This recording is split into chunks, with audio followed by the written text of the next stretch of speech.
Hello, everyone. Welcome back to Adversary to Ally. It's time we talked about domestic violence and how it's affecting our lives. The cost is much too high. Let's stop it from destroying our lives. Adversary to ally. Adversary to ally. How many mothers would cry? How many children would die? Come on, eat the golden quick. But you got to do more than talk. You got to listen. For those of you who are new to this podcast, it is the podcast where we have conversations and discuss intimate relationship violence and domestic violence exclusively with men.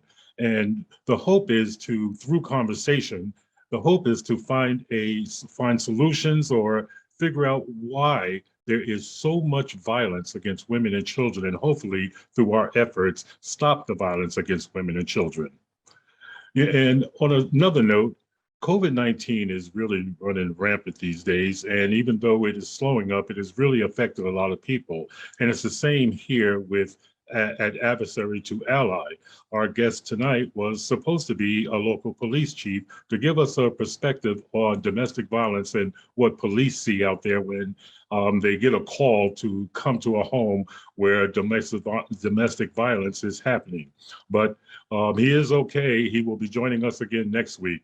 This week, we're going to welcome Karina Martin. She is the founder of Mothers of Victims Equality, and she is our partner here at Real Talk, Real People in producing Adversary to Ally. So let's welcome her to the show.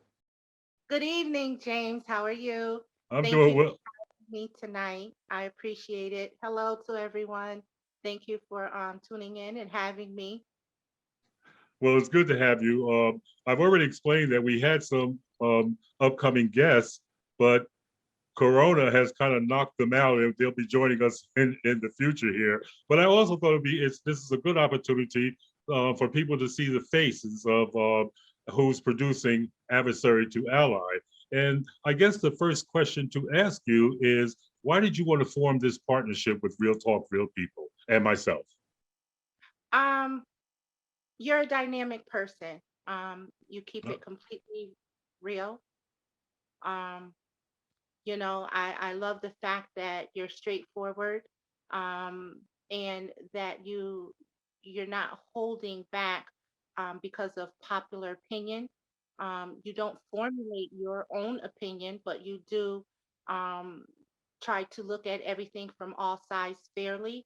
And I really appreciate that. Most importantly, you're a Black man who has overcome. You're a victor of domestic violence, and you have been very vocal and very supportive of making sure that your voice is heard and others are heard as well. And I greatly appreciate that. We were able to meet back in 2020, I believe it was, yes. and Mhm.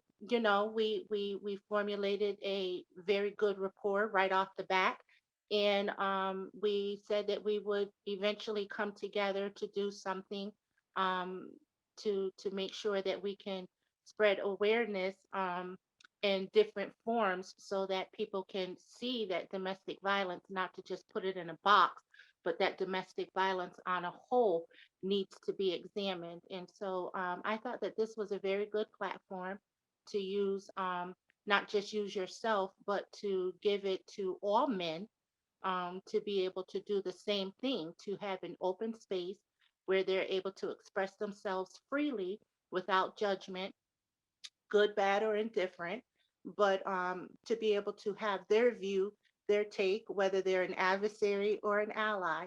And I thank you so much for collaborating with me. This has been a wonderful partnership, and I know that we're going to continue to do great and marvelous things with this podcast. Well, I certainly hope so. And we're off to a good start.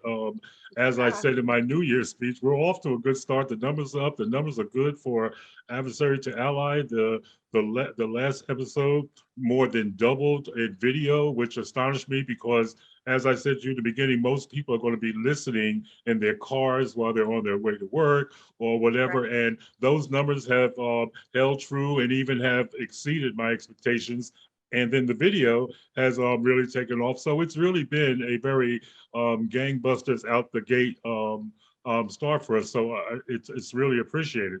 And as you said, you were on the show last year, and you actually gave our listeners um, a really tragic story that happened in your life. And for those of you who don't know, when this podcast begins, you'll notice a picture of two women and a little girl. Well, um, those were Karina's daughters and granddaughter, and they lost their lives to domestic violence. That really tore a hole in my heart because I just can't imagine what it must be for a mother to lose two children to that and a granddaughter. So I really salute you for, you know, charging out the gate, bringing people's attention to this, and in an effort to, find solutions and stop this violence against women and children. So, what is going on with your organization now? And her organization, again, for those who may have missed the beginning, is Mothers of Victims Equality. So, what's going on with that?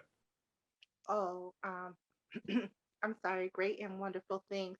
I'm sorry, James. You do this to me every time. You had to choke me up right out the gate, right?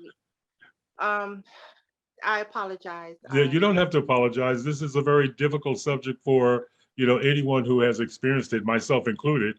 And when I talk to my family, sometimes I get a little choked up when I think about my mother. So, I mean, it is that kind of discussion, and it certainly shows why it is so desperately, desperately needed. So, we don't have to go there, Karina. We can kind of move on. No, no, no, no, no. We gotta go there. Listen, this is what the podcast is about, and um, you know, as difficult as it is for for a variant of reasons, it's still even that much more important.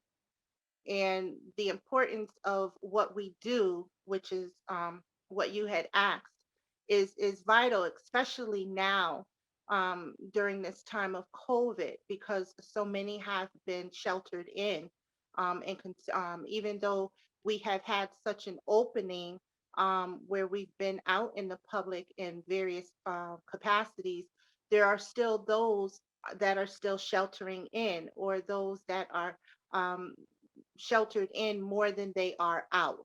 And so what we have been doing with Mothers of Victims Equality is trying to um, bring about different ways and able to support individuals that are not just affected by COVID, but are having adverse effects because of being sheltered in, or being displaced, or a variant of reasons that are triggering even feelings or emotions, or um, mental uncertainties that they thought they had overcome, or that they just thought that they would push through. And so what we've been doing is, like, one is the podcast.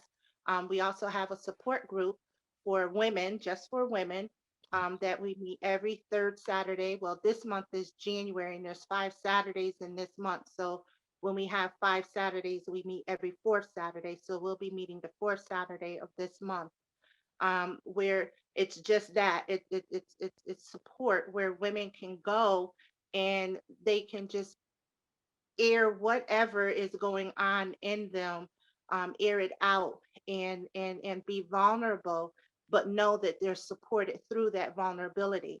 We're also We just received a sponsorship, and we'll be putting up our mobile unit to be able to go out even more so into the masses during this winter season, in order to make sure that we can reach those that are unable to get into the shelter, or have limited shelter, or don't have shelter at all, and give them hygienical products, give them warming products, and see what other resources or services that we can outsource to them, or guide them to, or we can support them through as well. going to be working with um, uh, uh, 4 other agencies to collaborate to be able to provide support through court proceedings, not just in the courtroom, but out of the courtroom as well. So there's just to name a few things. I don't want to take up all the time. Certainly, but that gives people an idea of why we are a good team. You Yeah, are you are looking at things from the female perspective, and I'm looking at it from the male perspective, and yeah, hopefully those two bookends we can meet and turn some of these attitudes into what we call adversary to ally. And exactly. I think that is so important. And as someone who has been victimized, I'm wondering what are your feelings about men right now? What are your feelings about men? Because you've seen the worst of men, and what are your feelings now about men? Um, Personally, and this might sound in the weirdest sense um strange to people, but for me, I feel like we have to not just have our attention on women and children, but we have to turn our attention to the men because they're at both ends of the spectrum right now. That's They're correct. they're victims and they're perpetrators and or abusers, whichever way you want to call them. But we have to hone in, not try and teach them how to just manage their anger, but work through and acknowledge the anger that they have and where it's coming from. In order to be able to combat it, you have to know what you're actually fighting. And so, me, I feel like our attention should be towards the man or the men or males, um, in order to be able to get them to understand that talking about it doesn't make them less than a man. Talking about it doesn't question their masculinity. Doesn't That make them weak.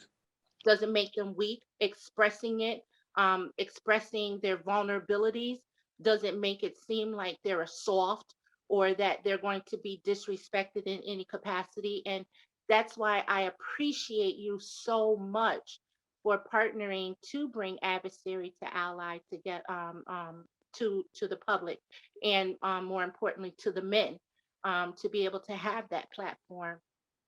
I'm sorry, That's to be okay. able to have that platform where they can feel that th- th- they can do all those things. They can be vulnerable. They can be open and honest.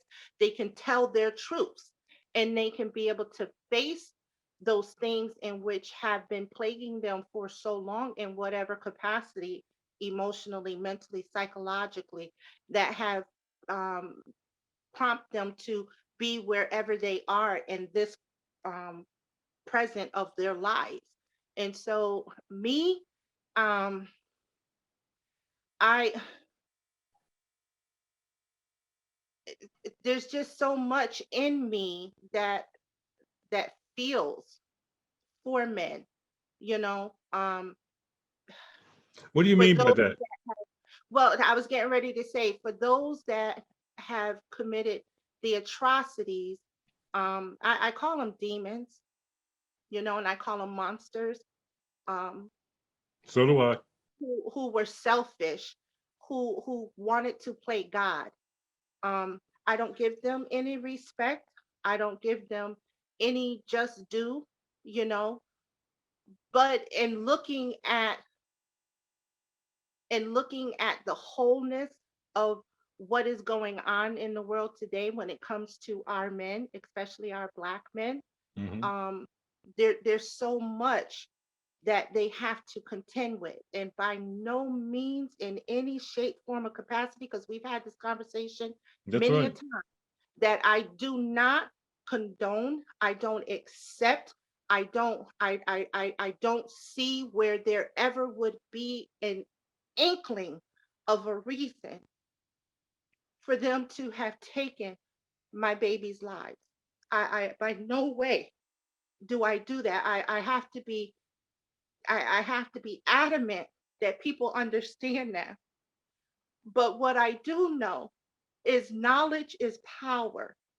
And when you're able to know, you're able to better understand. Right now, I don't know anything about those men as much as, or those monsters as much as I have tried to. I don't. So I can't pinpoint as to try to understand what would possess someone to be that demonic, to do the heinously horrific things that they have done. I I don't think just I anyone can't can, Karina. I don't think anyone fathom. can. I can't. And so I can't excuse them. But what I'm talking about are men who make a conscious decision, because it does start with within yourself, that Yes, make a conscious decision to want to change. And that's who we're trying to reach. that is And correct. those that say that they're tired of being tired of living the way that they're living, and they want to make a change. And that's why we say adversary to ally, That is because you correct. want to change the frame of your thinking in a way as you're not going to do what you used to do, but you're going to live in the now to support those that you have hurt and those that have been hurt around those that you have hurt, and even hurting yourself. Yeah, And it's, that's yeah, that's it. I don't think these men understand. You're really hurting yourself. And, it. in our previous guests, they talked about these were younger men. I'm an older guy, but these were younger men. We're from different eras, different generations.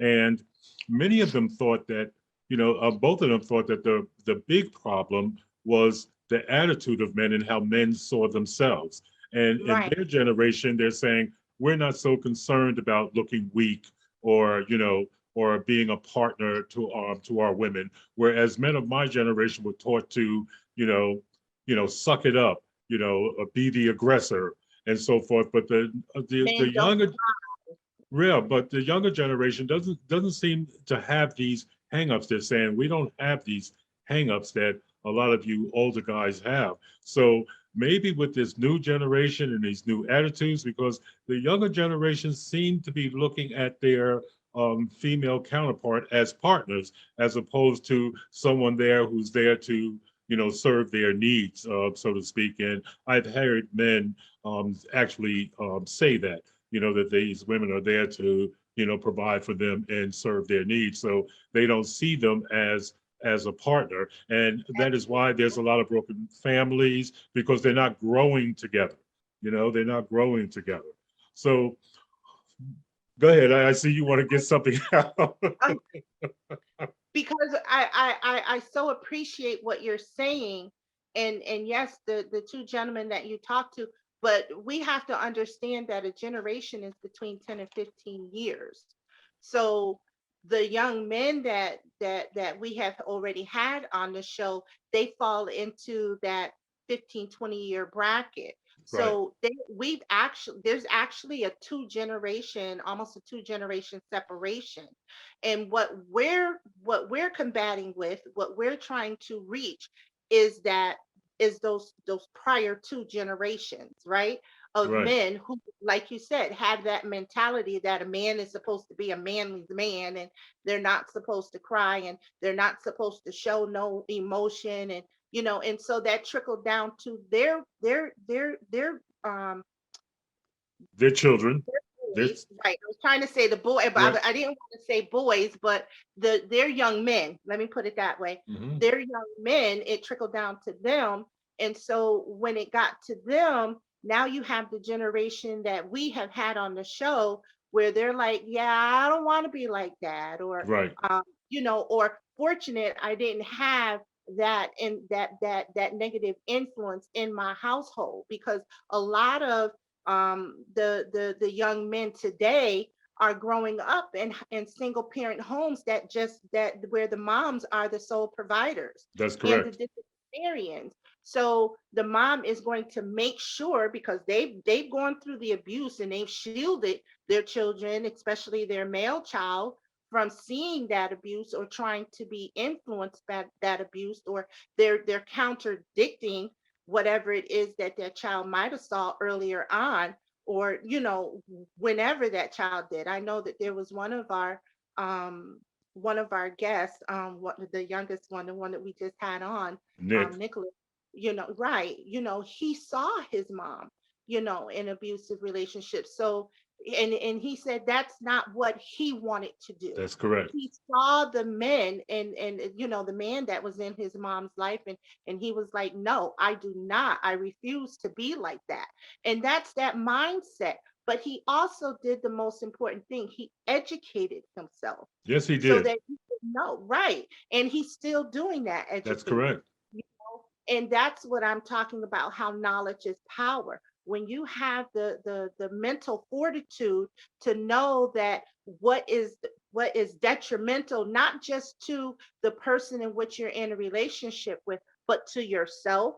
And when you're both working towards something positive and a goal, or even you just working, that man just working towards his goal for himself. Nicholas and Ashawn, they have goals set that they want, and they had them goals set from the time they were very young. Right. So they knew that regardless of what, they wanted to find a partner, or they want a partner that's going to work with them to attain that goal, So that they've already had set, and that partner has that same like-mindedness as them. And that's what we're trying to establish with that almost two generation gap that we have with the men that we're talking about, from our generation, where they feel like, a woman is supposed to do the woman's work and a man is supposed to do the man's work. And if she doesn't do the man's work, I mean, do her portion, the woman's work, then, oh, woe to her, because then I'm going to show her what kind of man I am, you right, know, and that's an that. attitude that we definitely have to get away from. So we're going to get ready and kind of wrap up here. What, in your opinion, what are the realistic immediate goals between this partnership between you and I, and what do you think what is the end goal? So that's a two-part question. So what do you think there? So our immediate goal is to continue to provide this platform of unbiasedness, of unjudgmental space where men will be able to express themselves openly and honestly, and even truth, and more importantly, truthfully. To be able to turn the minds of all of those who listen and who watch to understand how broad of the spectrum it is for domestic violence and what it encapsulates.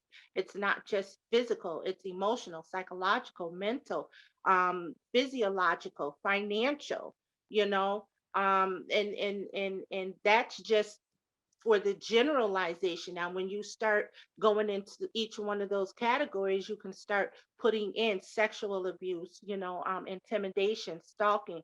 There's a plethora that encapsulates domestic violence, and this is what we want to do. We want to expose that on all verbal. We want to expose all of that, and give the education portion so that we can all formulate our own way of thinking, to say that we're not going to be adversaries, but we're all going to become allies.